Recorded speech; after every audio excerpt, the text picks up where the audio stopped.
Assalamualaikum, Beda. Selamat datang kembali di Guru Gembel Channel. Beraya, silahkan cek dokumen ini. Ini adalah surat yang dipercaya adalah surat perjanjian antara David Copperfield, seorang pesulap terkemuka dan legendaris, dengan jin yang memberinya kekuatan. Jadi banyak sekali orang-orang yang percaya bahwa David Copperfield itu sebenarnya bukan benar-benar pesulap, bukan menggunakan trik, bukan menggunakan psikologi orang gitu, bukan menggunakan tipuan mata, tetapi dia memang memiliki kemampuan gaib untuk melakukan sesuatu, termasuk terbang, melayang, dipenggal masih bisa hidup lagi, kemudian menghilang dan sebagainya, yang itu didapatkan dari transaksinya dengan iblis atau dengan jin, di mana dalam surat itu dijelaskan bahwa dia rela mengorbankan jiwanya, memberikan jiwanya kepada iblis agar dia mendapatkan kekuatan itu. Baraya percaya dengan narasi itu? Ya, saya tidak tahu, tetapi kebanyakan orang, bahkan di seluruh dunia, bukan hanya di Indonesia, banyak yang masih mempercayai ide-ide seperti itu. Karena dalam pikiran orang-orang zaman dulu itu, kalau ada orang yang memiliki kesaktian, ada orang yang memiliki kehebatan, ada orang yang memiliki keistimewaan tertentu, maka orang itu sering dikaitkan dengan interaksinya dengan jin atau iblis, atau bahkan transaksinya dengan jin atau iblis itu. Bahkan kalau Baraya gocek bahasa Inggris, misalkan kata genius. Genius itu kan artinya adalah orang yang di luar rata-rata gitu ya. Kecerdasannya, kehebatannya, dan sebagainya. Nah, istilah genius itu sebenarnya diambil dari kata gene, yang artinya itu adalah bahwa dia mendapatkan kekuatan itu atau keistimewaan itu adalah dari roh-roh pelindungnya gitu. Begitu. Nah, jadi orang-orang sejak awal tuh selalu percaya kalau ada orang yang memiliki kekuatan berlebih seperti misalkan Lionel Messi gitu, maka itu tuh bantuannya dari jin, dari iblis atau roh mana gitu.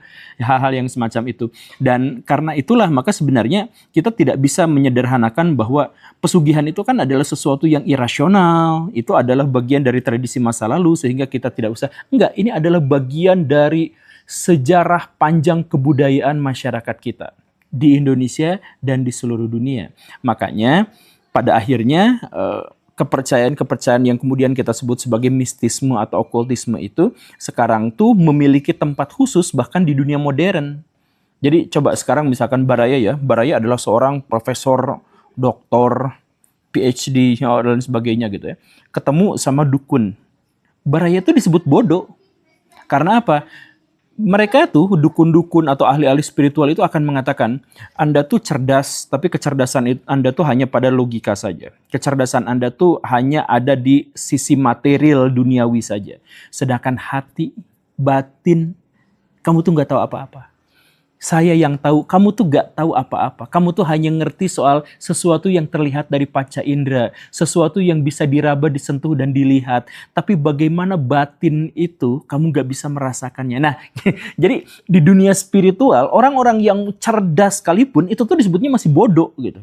Masih belum bisa menjangkau alam imaterial gitu. Dan merekalah yang sudah bisa menjangkau alam imaterial itu.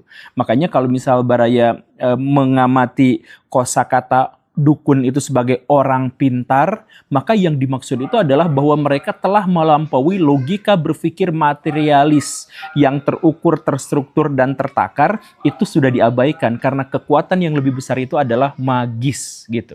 Sesuatu di balik alam realitas, sesuatu di balik rasionalisme, sesuatu di balik empirisme. Begitu. Nah, karena itulah maka saya ingin menggarisbawahi kepada Baraya, orang-orang yang paling cerdas sekalipun di Indonesia, orang-orang yang paling hebat sekalipun di Indonesia, itu sangat besar kemungkinan untuk percaya pada hal-hal yang gaib termasuk pesugihan.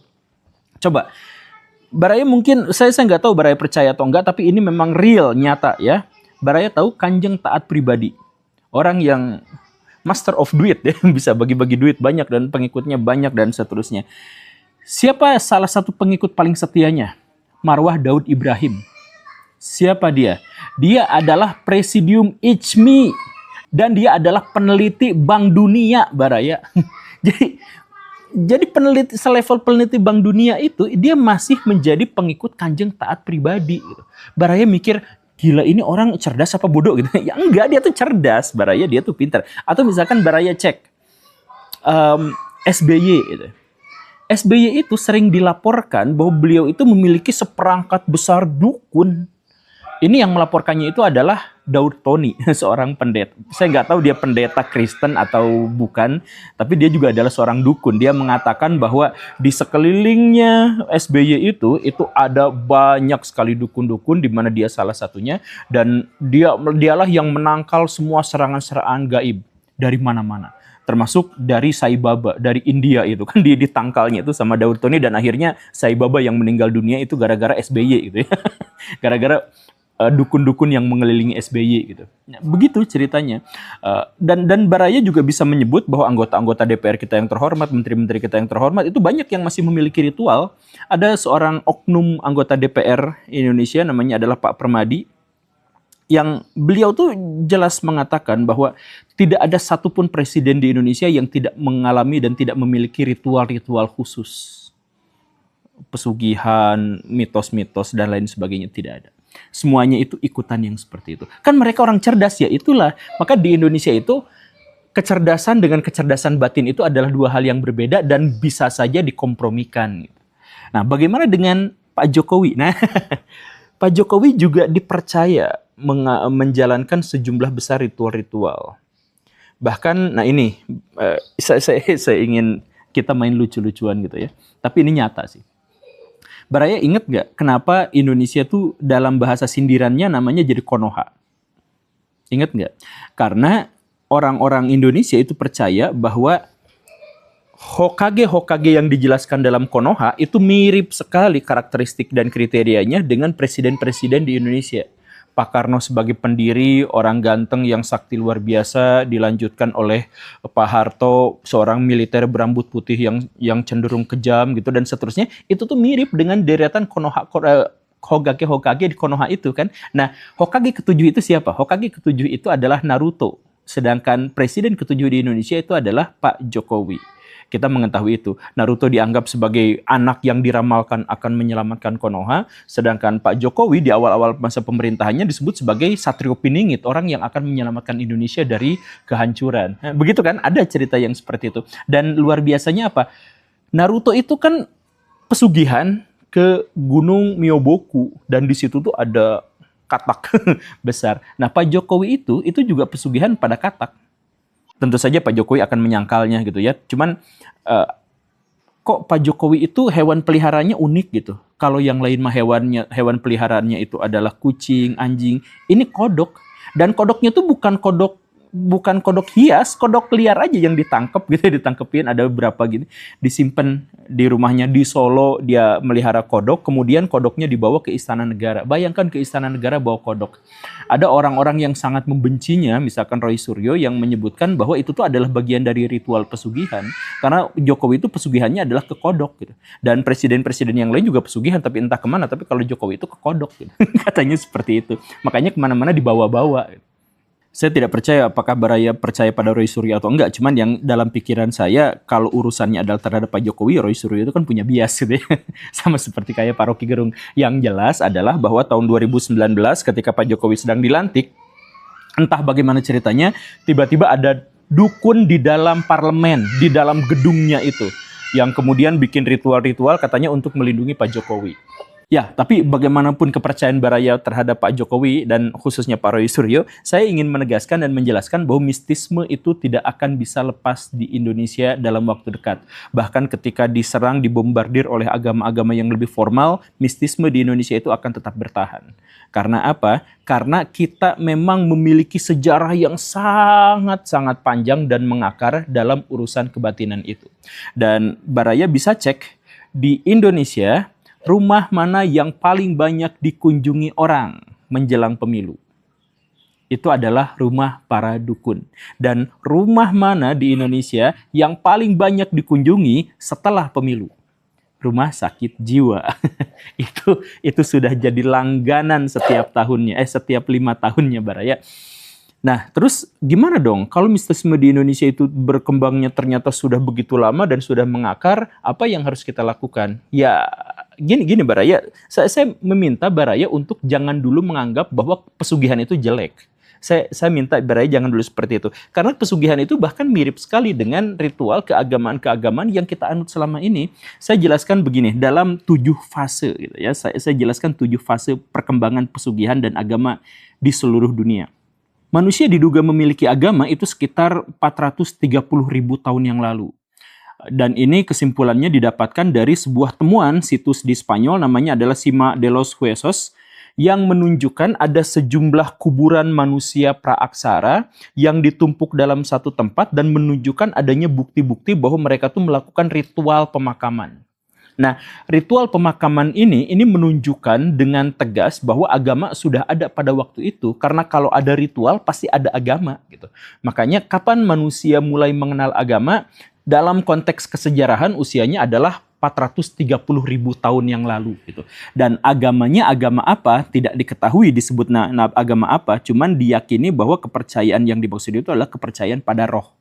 Karena ini adalah kepercayaan yang paling mudah kita pahami. Karena kita sendiri kan sampai sekarang tuh masih bertanya-tanya, kenapa tubuh kita yang fisik ini kok bisa bergerak-gerak, apa yang menggerakkan, dan kalau kita sudah mati kok tidak bisa bergerak. Kita tuh kan langsung berasumsi bahwa ada nyawa, ada roh, ada jiwa, ada sesuatu yang gaib di belakang tubuh fisik kita, kan begitu. Maka kepercayaan yang paling awal dikenali oleh manusia itu adalah kepercayaan terhadap roh, ratusan ribu tahun yang lalu.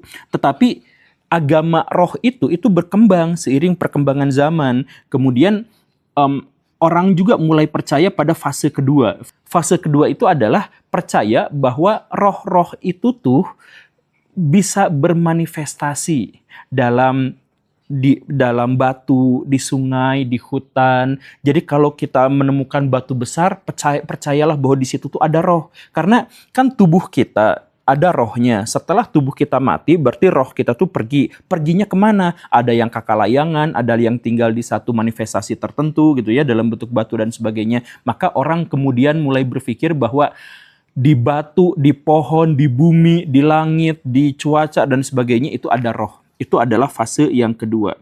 Kemudian fase yang ketiga, orang-orang tuh mulai percaya dalam keagamaan mereka bahwa roh itu tuh bisa berinteraksi dengan kita. Kadang-kadang kan nakut-nakutin, gitu kan. Kadang-kadang nakut-nakutin, kadang-kadang memberikan tanda-tanda gitu dan sebagainya. Jadi fase ini tuh orang-orang mulai membayangkan bahwa roh itu tuh bukan hanya bisa berinteraksi dan berkomunikasi dengan kita, pada akhirnya mereka juga berasumsi bahwa kita tuh bisa bertransaksi dengan mereka. Jadi kalau roh-roh itu bisa menampakkan diri, bisa jadi batu, bisa nakut-nakutin kita, dan bisa membantu kita dalam perburuan, mungkinkah kita bisa bertransaksi? Maka dalam pikiran itulah manusia-manusia kemudian mulai memberikan sesuatu. Karena mereka percaya bahwa roh-roh itu awalnya termanifestasi dalam manusia dan hewan, maka mereka tuh mulai berpikir, kalau manusia suka makan, bisakah kita memberikan kepada roh di dalam batu itu juga makanan? Agar mereka itu bisa membantu kita dalam perburuan. Bisakah roh-roh itu tuh membantu kita dalam peperangan kalau kita berikan sesajin berupa wanita yang cantik, misalkan. Nah, karena mereka tuh berasumsi roh itu kan dulunya termanifestasi dalam manusia dan atau hewan gitu. Sehingga ya kesukaan manusia atau kesukaan hewan apa? Ya udah itu yang disajikan gitu. Nah, ini adalah fase ketiga di mana manusia tuh mulai menyembah. Jadi sembahan manusia yang pertama wujudnya itu adalah tumbal.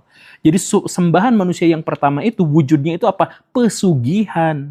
Jadi sebelum agama menjadi formal, sebelum kita mengenal Tuhan, sudah ada yang namanya pesugihan. Pesugihan itu garis besarnya adalah transaksi antara manusia dengan entitas gaib agar manusia dapat sesuatu, kemudian manusia menumbalkan sesuatu, memberikan sesuatu kepada entitas gaib itu. Nah, begitu kan? Nah, itu adalah level yang ketiga. Jadi tingkatan masih purba sih, manusia-manusia aksara gitu, tapi sudah mulai mengenal transaksi yang seperti ini. Kemudian fase yang keempat itu adalah si roh-roh yang kita kenal itu mulai mendominasi pikiran kita bahwa mereka itu lebih kuasa, lebih besar, lebih hebat, dan abadi. Bahwa tubuh kita itu jasadnya bisa mati, tapi rohnya masa bisa mati? Maka roh itu abadi, karena abadi maka dia menjadi lebih cerdas, menjadi lebih kuat, lebih berpengetahuan, lebih berpengalaman. Dan karena itulah maka dia lebih besar. Maka disinilah ada transisi dari kepercayaan pada roh-roh berubah menjadi kepercayaan pada dewa-dewa. Dewa digambarkan sebagai berwujud seperti manusia atau setengah hewan atau hewan, tetapi mereka memiliki kekuatan adiluhur dibandingkan dengan kita. Nah, itu adalah perkembangan di fase keempat. Dan dewa-dewa yang ada di situ tuh juga bisa merepresentasikan atau mewakili fenomena-fenomena dan kejadian-kejadian serta wujud-wujud alam gitu. Makanya nanti di situ tuh ada dewa langit, dewa bumi, dewa pohon, dewa batu, dewa sungai, dewa perang, dewa kemakmuran, dewa kesuburan dan sebagainya, dewa-dewa yang lain. Ada di Indonesia dewa itu judul itu. Iya, ada yang seperti itulah, banyak dewa-dewa yang seperti itu. Nah, dewa-dewa ini tuh akhirnya menciptakan polarisasi dan spesifikasi pesugihan. Jadi kalau kita mau perang dan ingin perangnya menang, maka datang ke dewa perang. Kalau kita ingin punya anak, datanglah ke dewa kesuburan. Kalau kita kesuburan itu ya. Kalau kita mau menang Piala Dunia, maka kita pesugihan ke dewa Lionel Messi gitu dan lain sebagainya. Pokoknya mah ada ya gitu-gitulah semuanya ya.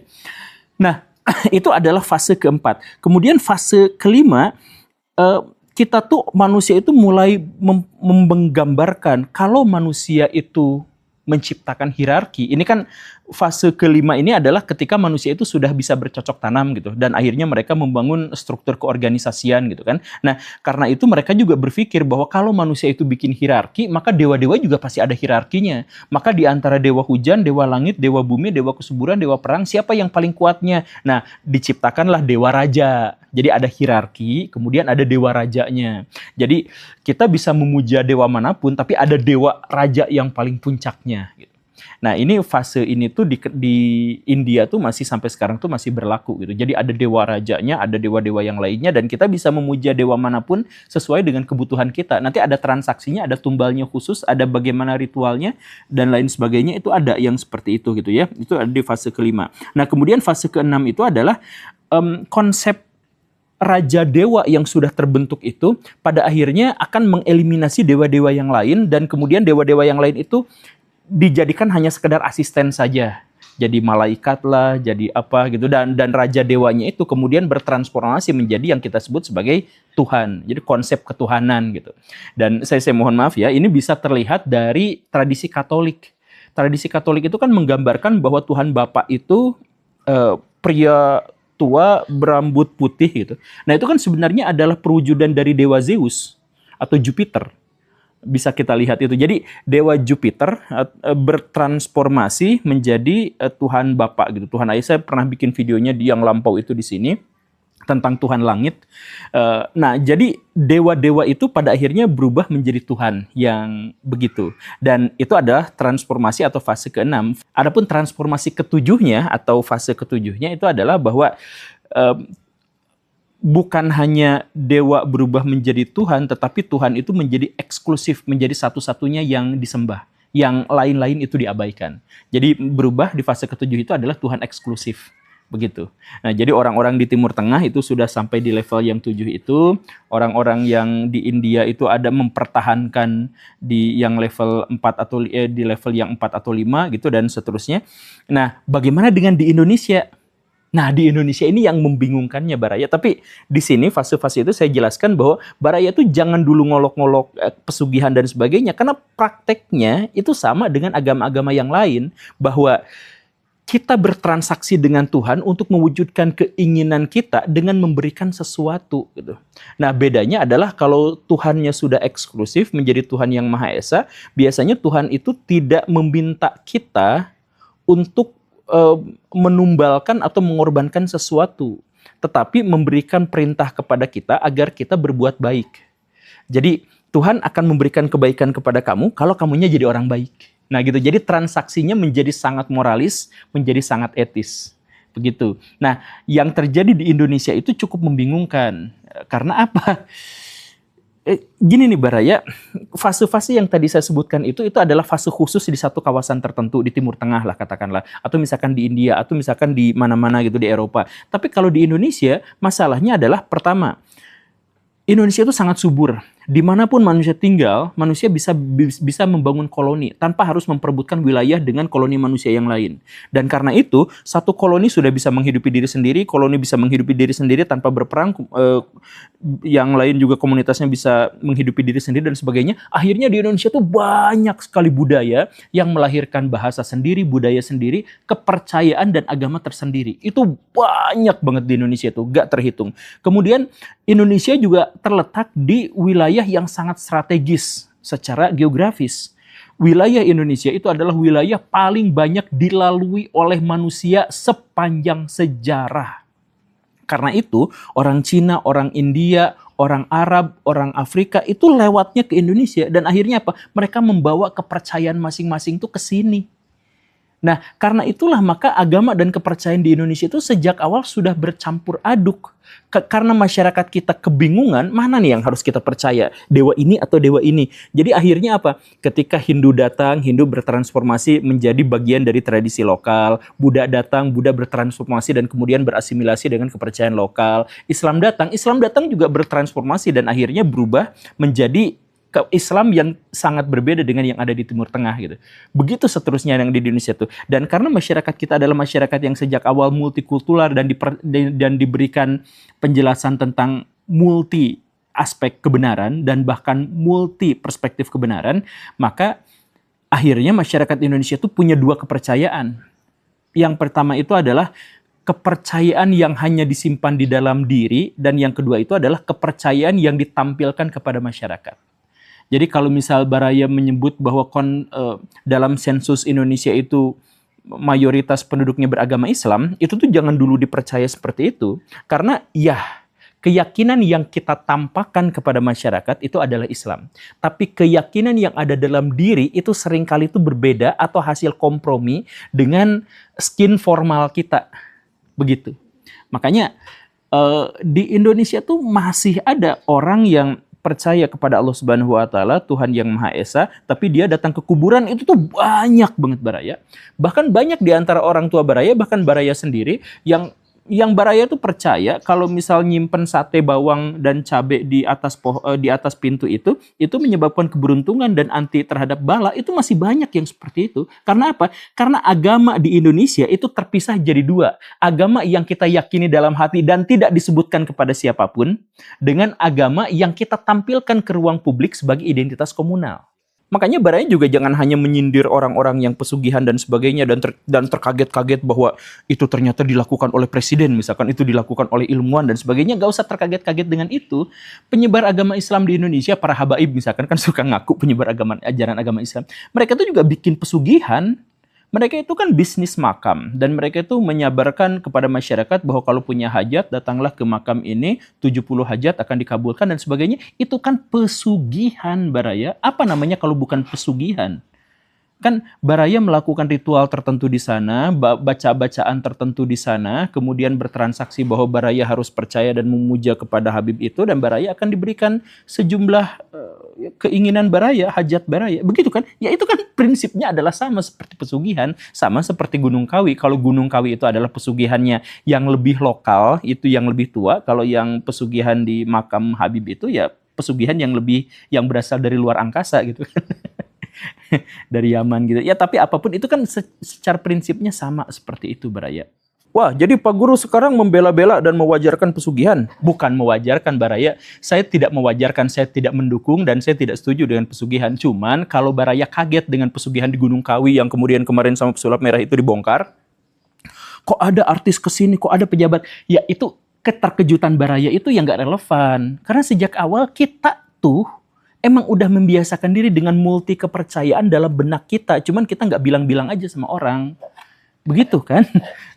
Nah, saya sekali lagi ya, saya tidak membenarkan. Tapi saya bilang ya wajar kalau di Indonesia masih seperti itu gitu.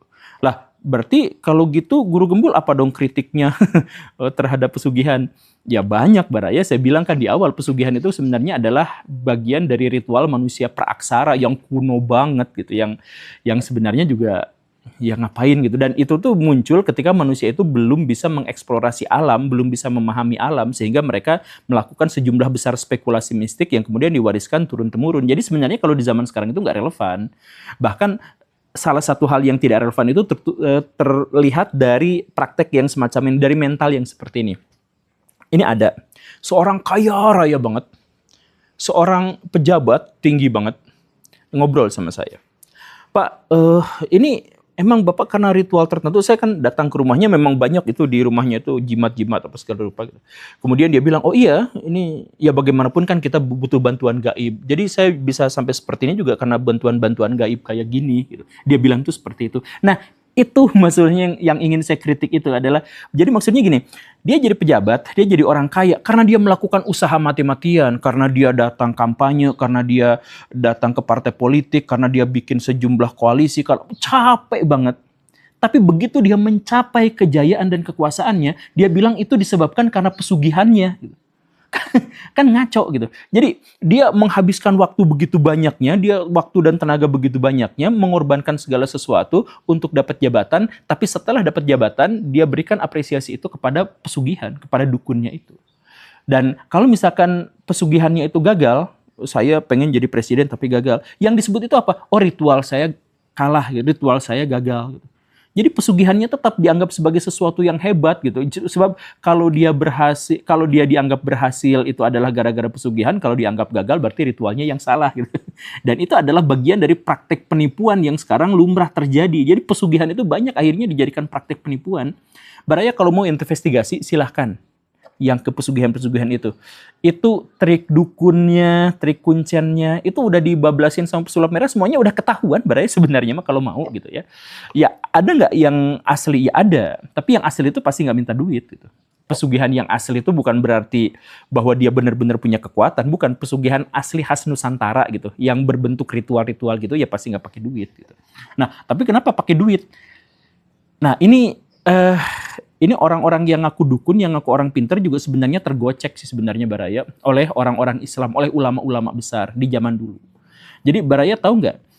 Dulu itu pesugihan itu nggak memberikan kewajiban tumbal yang berat-berat, yang ngeri-ngeri, yang aneh-aneh gitu. Jadi saya pengen kaya, boleh, tapi silahkan tumbalkan orang yang paling kamu cintai, anak, istri tetangga, siapapun yang paling kamu cintai, tumbalkan di sini. Gak ada ceritanya yang seperti itu Baraya. Ya karena apa? Karena pesugihan itu dulunya itu adalah bagian dari memuja alam, memuja dewa, dan itu adalah transaksi agar kita tuh menjadi orang yang berharga, begitu. Nah, tetapi kenapa ritual sekarang itu syaratnya menjadi sangat aneh-aneh, sangat berat-berat, sangat mustahil untuk dilakukan? Mandi 7 sumur yang berbeda gitu, tidak tidur 3 hari 3 malam, dikubur hidup-hidup dan sebagainya yang aneh-aneh seperti itu. Kenapa coba? Nah, itu tuh sebenarnya adalah trik dari orang-orang Islam, para penyebar ajaran agama Islam, termasuk wali-wali di Indonesia. Mereka itu bikin triknya gini, di Indonesia tuh pesugihan banyak yang memuja laut, yang memuja danau, memuja apa demi sesuatu itu banyak gitu. Gimana caranya? Nah, mereka itu kan pada waktu itu masih menyatu dengan masyarakat gitu ya. Jadi mereka tuh ngaku aja diri sebagai dukun gitu, kemudian diberikan syarat-syarat yang menyulitkan, bahkan memustahilkan. Biar apa? Biar orang-orang yang pesugihan tidak melakukan pesugihan. Wah, kalau demi kaya saya harus anak saya yang paling saya cintai, saya nggak akan mau lah. Ya, tujuannya biar itu Baraya. Atau, oh berarti saya harus dikubur hidup-hidup selama 3 hari 3 malam. Ya biar Baraya mati. Dan orang-orang, oh itu gagal ritualnya. Selesai gitu. Jadi kalau ada sekarang dukun-dukun yang ngaku pinter apa segala rupa kemudian memberikan ritual bla bla bla bla, enggak, sebenarnya mereka juga tergocek sama kelompok-kelompok Islam dan Kristen di abad ke-18 ke-19 yang mencoba untuk menghancurkan praktek-praktek pesugihan dengan cara menyamar dan kemudian mewartakan bahwa pesugihan itu membutuhkan syarat-syarat yang sangat berat gitu. Ya, begitulah Baraya. Jadi orang pinter itu sebenarnya nggak benar-benar pinter gitu. Jadi apakah Pak Guru percaya bahwa Pak Jokowi itu ikut ritual tertentu? Ya, saya percaya dia ikut ritual tertentu. Kan minimal dia pasti sholat kan. Oke Baraya, itu saja. Terima kasih karena sudah menyimak. Saya Guru Gembul. Assalamualaikum warahmatullahi wabarakatuh.